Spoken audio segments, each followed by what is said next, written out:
Hello. Rajasthan classes में स्वागत है आप सभी का। हम पढ़ रहे हैं आज केंद्र सरकार पढ़ेंगे संविधान का भाग 5, क्योंकि संविधान का भाग 4 का हो चुका है। मूल करते हो नीति निर्देशक भाग का 4 में है। आज हम पढ़ेंगे भाग 5, पढ़ेंगे केंद्र सरकार संविधान का। आज हम पढ़ेंगे भाग 5।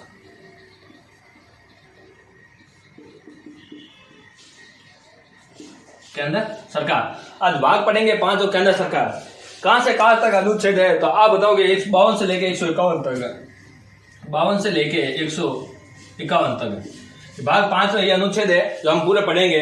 उससे पहले आज पढ़ेंगे ये भाग 5 है, कितने भागों में विभाजित किया, कौन कौन से इसमें बैठते हैं, कार्यपालिका, न्यायपालिका और व्यवस्थापिका, इस प्रकार के कौन कौन से हैं। तो सबसे पहले होंगे कार्यपालिका,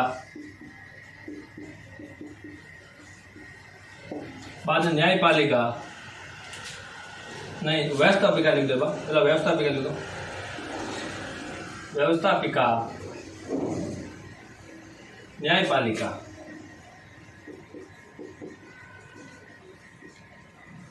CAG, कौन CAG। अब कार्यपालिका कहां से कहां तक अनुच्छेद है तो आप बताओगे 52 से लेकर 78 तक, 52 से 78 तक, तो 79 से लेकर 79 से 123 है, बाद में 124 से लेकर 147, यहाँ 148 से लेकर 151, ये अनुच्छेद है। ये बात देख लो। कार्यपालिका बताएंगे कार्यपालिका में कौन कौन कार्यपालिका में बैठे हैं, कौन न्यायपालिका होती है, कौन व्यवस्थापिका होती है। कार्यपालिका में होता है राष्ट्रपति, राष्ट्रपति है, उपराष्ट्रपति, प्रधानमंत्री, मंत्री परिषद और महान्यायवादी। उपराष्ट्रपति, प्रधानमंत्री और मंत्री परिषद।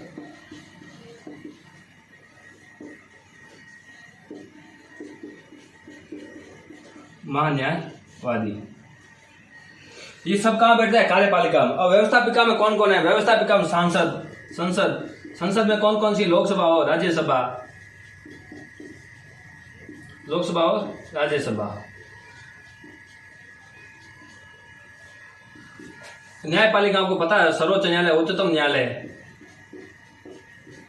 उच्चतम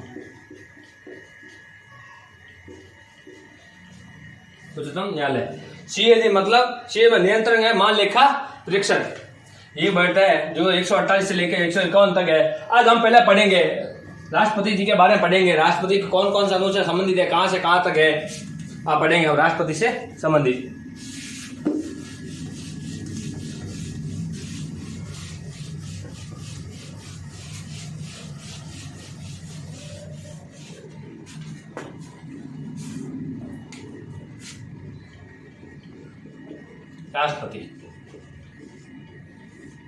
राष्ट्रपति अनुच्छेद कहां से कहां तक है तो आप बताओगे अनुच्छेद 52 से लेकर 62 तक। कहां से 52 से 62 तक अनुच्छेद है। 52 से 62, 52 से 62। अब बोलोगे राष्ट्रपति का पद है किस देश से ले गया तो आप बताओगे राष्ट्रपति का पद,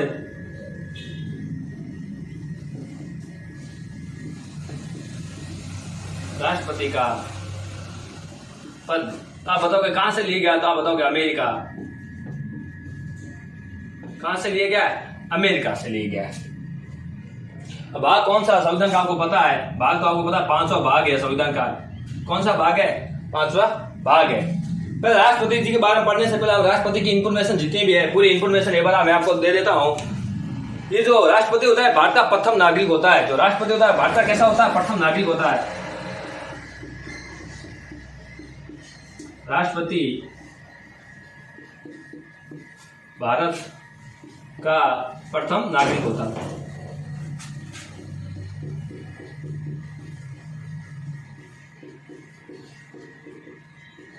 प्रथम नागरिक होता है। कौन होता है, जो राष्ट्रपति जी है कौन, भारत के कैसे होता है, प्रथम नागरिक होता है। उसके बाद है संसदीय कार्यपालिका का सर्वोच्च प्रमुख,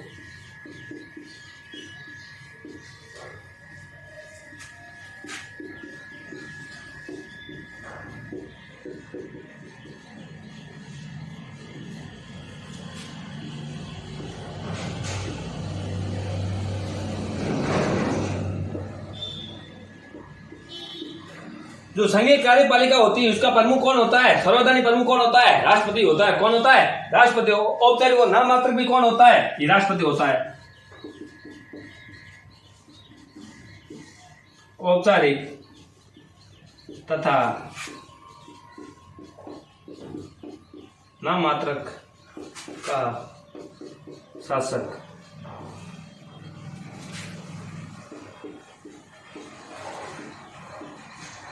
राष्ट्रपति कैसा था? औपचारिक और नाममात्रक का भी शासक कौन होता है? राष्ट्रपति होता है। कौन होता है? राष्ट्रपति होता है। तो भारत संसदीय शासन प्रणाली किस देश से ली गई तो आप बताओगे? भारत में संसदीय शासन प्रणाली किस देश से ली गई है? आप बोलोगे ब्रिटेन से ली गई है। कहां से ली गई है? तो बताओगे ब्रिटेन से ली गई है।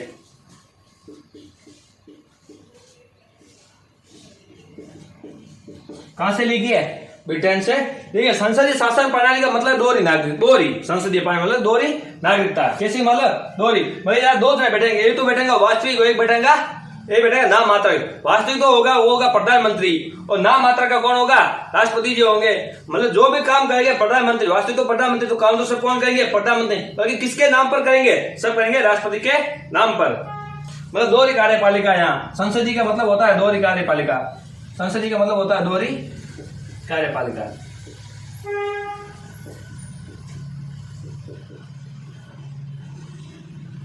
दोहरी कार्यपालिका मतलब एक वास्तविक होगा, एक नाम मात्रक हो गए। भाई ये नोट कर लो आप। अब बात है संसदीय वर्ड आया था। क्या आया था? संसदीय शासन व्यवस्था। मतलब अब संसदीय शासन व्यवस्था मतलब इसका तात्पर्य क्या है? इसके तात्पर्य मतलब दोहरी कार्यपालिका। क्या है? दोहरी कार्यपालिका। ये समझा रहा हूं मैं, दोहरे कार्यपालिका। अब दोहरी कार्यपालिका कैसे होगी? इसमें दो भाग हो गए। एक तो क्या होगा? नाम मात्रक। एक तो होगा नाम मात्रक, एक होगा वास्तविक। एक क्या होगा? वास्तविक। अब वास्तविक और नाम मात्रक। नाम मात्र में कौन होगा? राष्ट्रपति होगा। ये होगा राष्ट्रपति, ये होगा राष्ट्रपति। और वास्तविक में होगा प्रधानमंत्री और मंत्री परिषद। प्रधानमंत्री और मंत्री परिषद।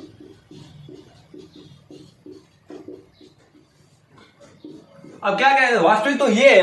वास्तविक तो मतलब कौन है? प्रधानमंत्री जी वास्तविक है। प्रधानमंत्री की जो भी काम करेगा कौन? प्रधानमंत्री जो भी काम करेंगे किसके नाम पर करेंगे? राष्ट्रपति के नाम पर। जो भी काम करेंगे कौन करेंगे? प्रधानमंत्री। काम तो प्रधानमंत्री करता है, किसके नाम पर करता है? तो आप बताओगे राष्ट्रपति के नाम पर कार्य करता है। कौन करते हैं कार्य? तो कौन करता है? राष्ट्रपति के नाम पर प्रधानमंत्री करते हैं। कार्यकाल तो ये सब है, क्योंकि मंत्री परिषद करती है। ये तो नाम मात्र का शासक होता है, पर कार्य तो सब ये संभालते हैं पूरा।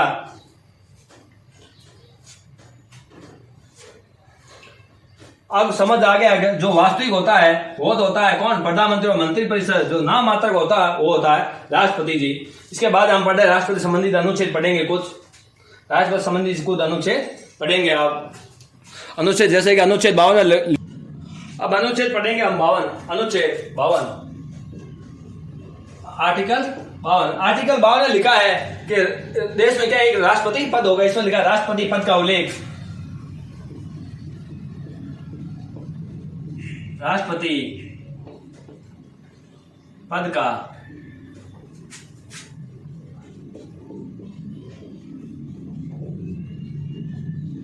उल्लेख। इसमें क्या बोला? राष्ट्रपति पद का उल्लेख। मतलब देश में क्या एक राष्ट्रपति पद होगा? क्या देश में क्या एक राष्ट्रपति पद होगा? क्योंकि सब चीजें लिखा है इम्पॉसिबल। कुछ चीजें ऐसी होती है जो मैं बोल दूंगा, आप लिख लेना अपना। राष्ट्रपति पद ये बोला। भारत में क्या ये बोला? राष्ट्रपति पद वैधानिक रूप से किस प्रकार का है? अमेरिका के राष्ट्रपति। वैधानिक रूप से, विधिक रूप से, सॉरी वैधानिक नहीं, विधिक रूप से तो राष्ट्रपति का पद है, विधिक रूप से प्रतीक होता है अमेरिका के राष्ट्रपति के बराबर।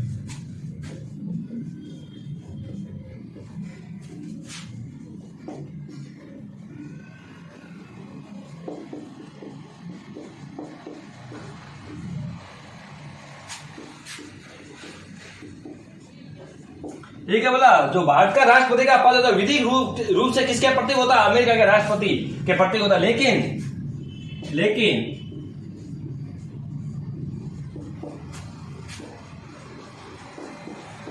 शक्तियों के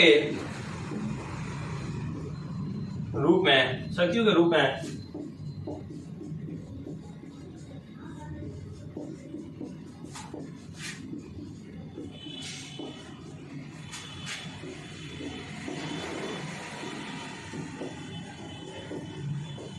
ये क्या बोला है? जो भारत का राष्ट्रपति का पद है विधिक रूप से अमेरिका के राष्ट्रपति के प्रतीक होता है, लेकिन शक्ति के मामले में क्या, शक्तियों के मामले में किसके रूप में होता है? ब्रिटेन के सम्राट के रूप में। किसके रूप में होता है? ब्रिटेन के सम्राट के रूप में। ये 52 लिखा राष्ट्रपति का पद होगा भारत में, क्या राष्ट्रपति का पद होगा जो भारत का प्रथम नागरिक होगा। जो भारत का प्रथम नागरिक कौन होगा? भारत का प्रथम नागरिक, भारत का प्रथम नागरिक, भारत का प्रथम नागरिक कौन होगा? तो आप बताओगे राष्ट्रपति होंगे। हमें कुछ शक्तियां ऐसी चीजें बोल रहे तो आप खुद लिख लेना एक बार, अभी लिख लो एक बार, मैं बोल रहा हूं कुछ।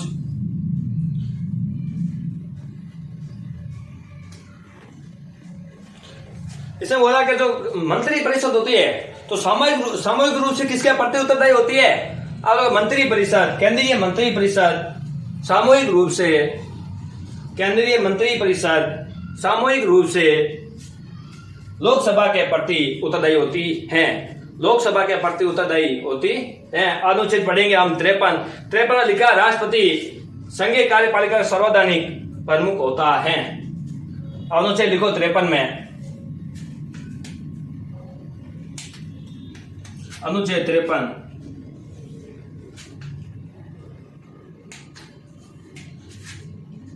राष्ट्रपति संघीय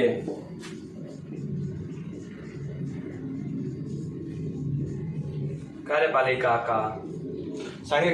का सर्वैधानिक प्रमुख होता है, सर्वैधानिक।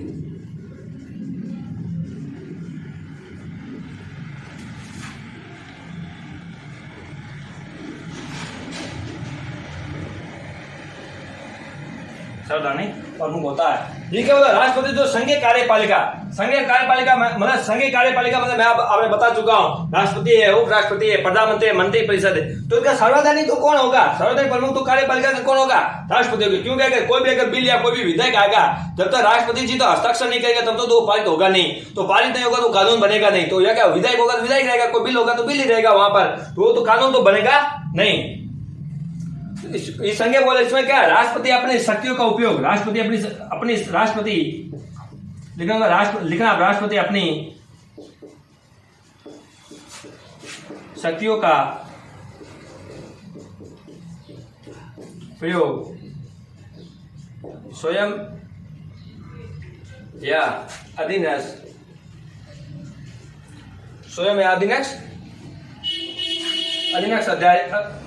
अधिकारियों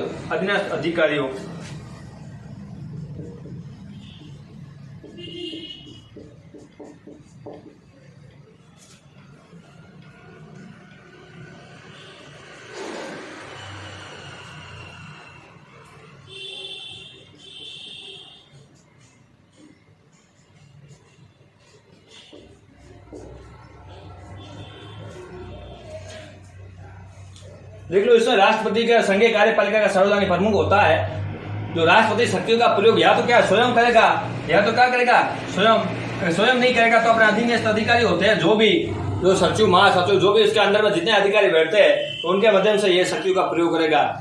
ये अनुच्छेद 53 है, आप एक बार नोट कर लो इसको।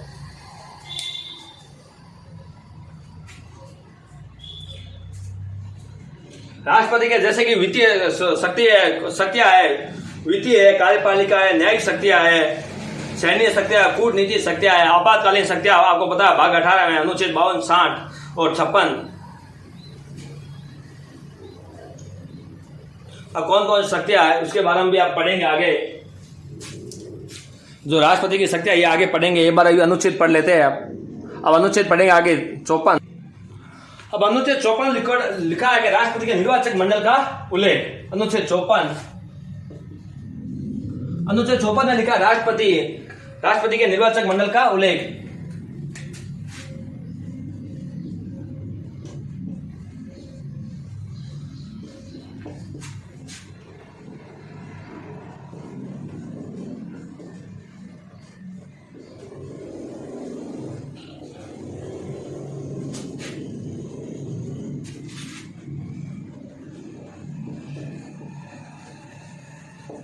ठीक है, बोला इसमें लिखा है कि राष्ट्रपति का निर्वाचन मंडल का उल्लेख किस अनुच्छेद 54 में है। ये प्रावधान पहले तो आप बताओगे राष्ट्रपति मंडल निर्वाचन मंडल का प्रावधान किस देश से लिया गया है। आप प्रावधान बोलेंगे, ये प्रावधान किस देश से लिया गया राष्ट्रपति का निर्वाचन मंडल का प्रावधान। ये प्रावधान आयरलैंड से लिया गया, आयरलैंड से। कहां से लिया गया? आयरलैंड से लिया गया। अब बोलोगे राष्ट्रपति निर्वाचन मंडल का प्रावधान कहां से लिया गया, तो आप बताओगे कहां से लिया गया है, आप बताओगे आयरलैंड से लिया गया है। अब कुछ चीजें ऐसी होती है, मैं बोला कि आपको हर चीज में लिखा नहीं सकता हूं बोर्ड पर, तो अब मैं कुछ बोलता हूं, आप लिखिए। राष्ट्रपति के चुनाव में लोकसभा तथा राज्यसभा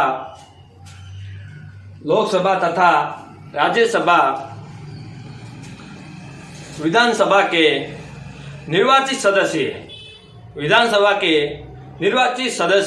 भाग लेते हैं। आप लोग राष्ट्रपति के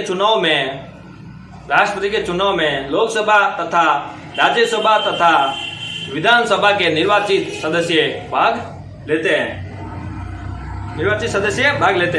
सभी राज्य, इसे बोलोगे सभी राज्य, सेकंड लिखो, सभी राज्य तथा 3 केंद्र शासित प्रदेश राष्ट्रपति के निर्वाचन में भाग लेते हैं।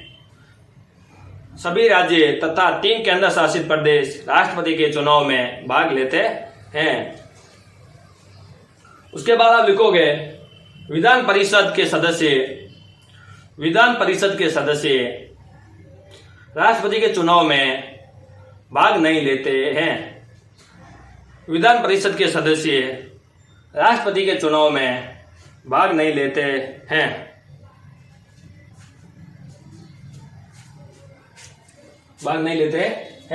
कौन कौन से है? एक तो है दिल्ली, एक पांडिचेरी और एक जम्मू कश्मीर। पुडुचेरी है, पांडिचेरी नहीं है, पुडुचेरी है। पुडुचेरी, दिल्ली और जम्मू का, ये 3 विधानसभा क्या लेती है? केंद्र शासित प्रदेश की विधानसभा राष्ट्रपति चुनाव में भाग लेती है। बाकी 69वां संविधान संशोधन 1991 में, इसमें दिल्ली को एनसीआरटी का दर्जा दिया गया था। एनसीआर का दर्जा दिल्ली को कब दिया गया था? जब 69वां संविधान संशोधन 1991, उस टाइम दिल्ली को क्या दिया था? एनसीआर का दर्जा दिया गया था। आगे लिखो, यदि राष्ट्रपति के निर्वाचन मंडल में कोई पद रिक्त हो जाता है तो चुनाव पर कोई प्रभाव नहीं पड़ेगा। अगला अनुच्छेद लिखेंगे 55।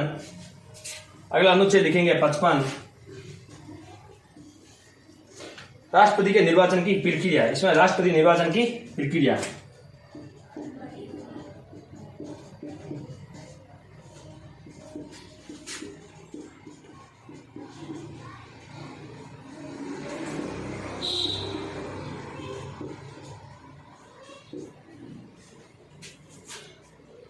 अब अनुच्छेद लिखेंगे कौन सा? 55। अनुच्छेद 55 ने लिखा है राष्ट्रपति के निर्वाचन की प्रक्रिया। राष्ट्रपति की कौन सी निर्वाचन प्रक्रिया? अनुपातिक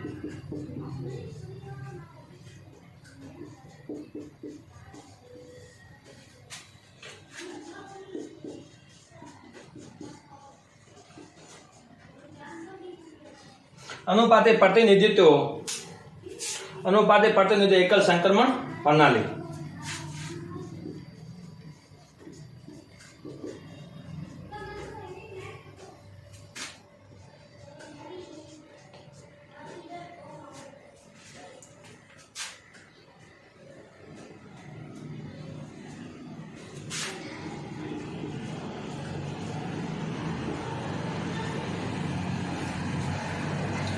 तो राष्ट्रपति के निर्वाचन प्रक्रिया कौन कौन सी है? तो आप बताओगे अनुपातिक प्रतिनिधित्व एकल संक्रमणीय मत प्रणाली। इससे राष्ट्रपति का क्या होता है? चुनाव होता है। आगे पढ़ेंगे, हम कल पढ़ेंगे इसके पूरे डिटेल कल पढ़ेंगे। अनुच्छेद 55 को पूरा कल पढ़ेंगे।